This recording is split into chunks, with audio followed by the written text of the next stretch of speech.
ہمارا سلیکٹڈ حکومت کا مخالفت کرتے ہوئے ایک پوائنٹ پہ ہم سب زور دیتے تھے کہ سارے ادارے کو اپنے دائرے میں رہ کے کام کرنا چاہیے، اور میرے خیال میں جو 15-16 مہینہ کا موقع ہمیں ملا، اس مقصد میں ہم کامیاب نہیں ہوئے کہ ہم نے وہ سارے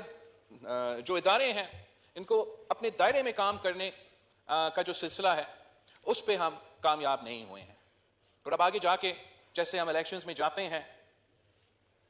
سارے سیاسی جماعتوں کو نہ صرف سوچنا چاہیے، ایکٹیو کوشش کرنا چاہیے کہ ہم یہ مسئلہ کو حل کریں، ورنہ چلے خان صاحب اریسٹ ہو چکا ہے، اپنا تو مکافات عمل ہے، میں تو بچپن سے دیکھتا آ رہا ہوں کہ پاکستان میں سیاستدان تو جیل جاتا ہے یا حکومت میں ہوتا ہے، مگر اب آپ الیکشنز بھی کر لیں گے، آج نہیں تو کل کسی نہ کسی وقت وہ نکل جائے گا،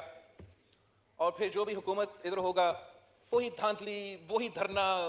وہی سیاست چلتا رہے گا، یا خدا نہ خواستہ کسی وجہ سے پی ٹی آئی کا کوئی امیدوار الیکشن جیت جائے، خدا نہ خواستہ کسی وجہ سے پی ٹی آئی کا کوئی امیدوار الیکشن جیت جائے، تو پھر بھی وہی سلسلہ میں ہم لگے رہیں گے۔ عوام کو اصل مسائل کا حل نکالنے کے لیے وقت کتنا ملا ہمیں یہ پچھلے جو 15-16 مہینے میں؟ کبھی کوئی اسلام آباد پہ لانگ مارچ تو اسلام آباد کا